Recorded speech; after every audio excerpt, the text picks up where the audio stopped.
The images that you are about to see may be of some alarm to you, especially when you see the stark contrast of life in the severely marginalized, oppressed living areas of the resort of the city of Mazatlan, Mexico, in the very shadow of the cruise ships that bring thousands of tourists weekly to the city and other ports along the Mexican Riviera. And juxtaposed beneath the very billboards of five-star resort hotels, pandering to the opulence of wealthy travelers, are some of the worst slums south of the U.S. border.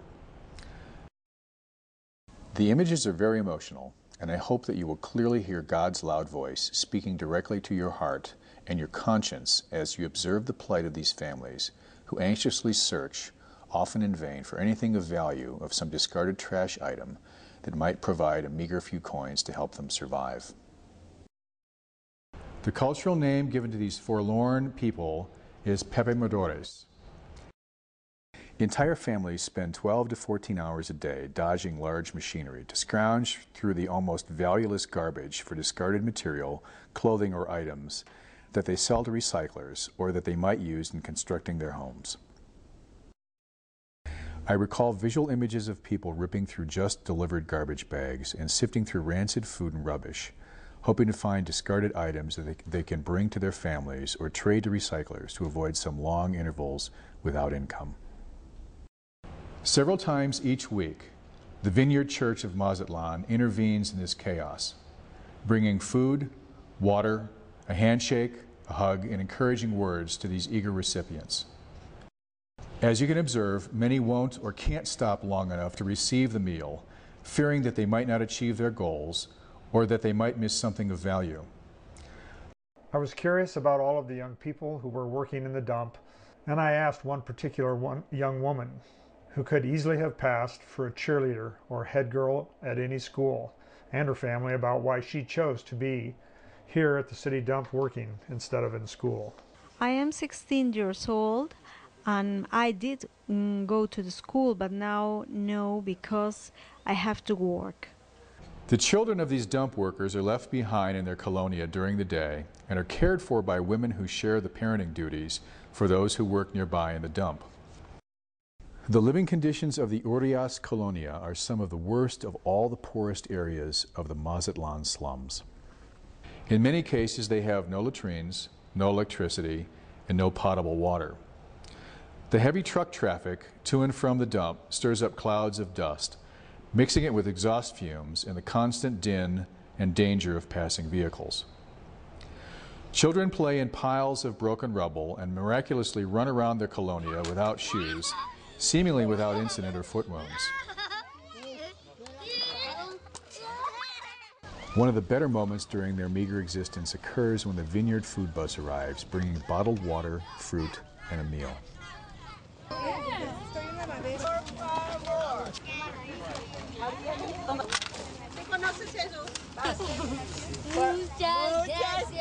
We were invited into a couple of homes and will share a bit of their lives with you. What their hopes are, their fears, their frustration of being in a class of people that is forgotten and neglected, the exception being the demonstration of grace by the Vineyard Church of Mazatlan. One family with 3 children, Lupe and her husband Jorge, faced the additional burden of their son Nathan, suffering from cerebral palsy. Amid the debris of broken bottles, rusted metal, and living quarters shared with animals, I was amazed at the resiliency and hope that 2 mothers, Lydia and Lupe, had for their children and for their village. The pitiable environment was in disparity with the hopes of these 2 mothers as they spoke of the help they received from the Vineyard Church. It is really important for us because the people sometimes have no money for food. We appreciate very much their help. They fully trusted that the Vineyard Church would fulfill their undemanding hope. We received a lot of help from the church, so we could trust in them.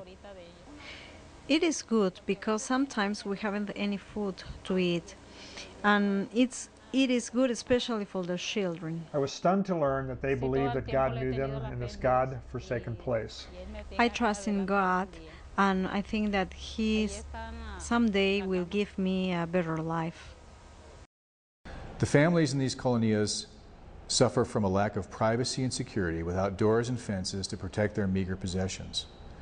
Their small living enclosures are filled with trash, recyclables, rotting food, and are closely shared with dogs, chickens, and donkeys, all sharing a small feces-riddled space. In spite of the seemingly desperate and meager existence, I was amazed at the resilience and perseverance of those whom we met and shared a meal and an encouraging word. The Vineyard Church has provided hope to these people in so many ways. The church has intervened when necessary to provide temporary schooling when interruptions occurred and has built churches in some of the colonias, providing an otherwise unavailable education to the children and a place to worship a God in whom they clearly trust. This school was recently begun in the village of Loma Bonitas. We met a young woman, Auralia. This saint of a woman talked about her love for these children who felt privileged to attend school, even though it was under a tarp strapped to the side of a Vineyard school bus. This young woman spoke of sharing Christ's love with the poor people of these colonias. Ay, pues es que está Cristo en mi Well, corazón. I could do this work because I had the love of Christ in my heart. It is really sad to see those people without hope and looking around you and see that everything is bad. We need Christ, and I think that we have to follow Christ to get a better life for us. I'm sure that God has something special for these people. That's what I'm working here. The people of this colonia, after some 40 years in the colonia of Tres Palmas, were evicted at gunpoint in the middle of the night to this barren hillside to start a new colonia.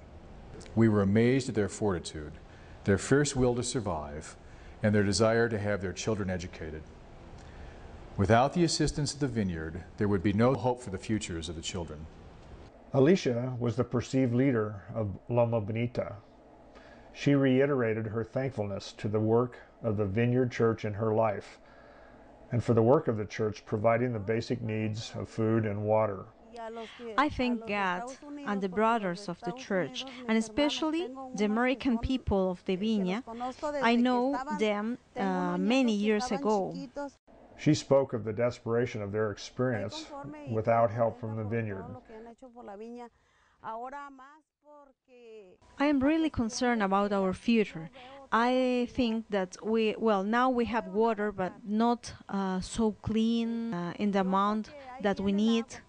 Because of the church, we have water, food. At the previous colonia, the Vineyard Church was responsible for providing a school, saving the children from crossing a very dangerous highway. Beginning in the other colonia, I remember when the church arrived and said to us, well, what do you need? Do you prefer a church or a school? I said that it's better for us for the moment to have a school because too many people or children, especially children, was killed crossing the highway. Yo quiero una escuela porque han matado muchos en la carretera, muchos niños. For the past few minutes, you have peeked through a window into the lives of an abandoned and discarded people. Reaction might be one of amazement or outrage, but astonished by the strong spirit and will of the people. These, however, are the chosen ones of Jesus, the very people that Mother Teresa would embrace and give lavish love and care, the meek who shall inherit the earth. The Vineyard Church of Mazatlan has championed their cause. A significant portion of their financial resources are committed to the rescue of these abandoned people. The Vineyard Hispanic Church members have meager resources to assist in this great endeavor, and without a consistent year-long American and Canadian membership, the church is dependent on the financial support of vacation and church visitors and on American and Canadian retirees whom have chosen Mazatlan as a second home for part of a year. While you are here, we would like you to invest in our ministry. We entreat you to invest a portion of your vacation time to lend a hand, to pay a visit to these forsaken brothers and sisters, to bring them a meal, to meet their children, and to pay it forward. To bring the good news of Jesus Christ and his hope to someone who needs it more than anyone that you have ever met. Jesus has promised that when you do this very thing to the least of his kingdom, that you are doing it for him. He said, I was hungry and you gave me food. I was thirsty and you gave me drink. I was a stranger and you welcomed me.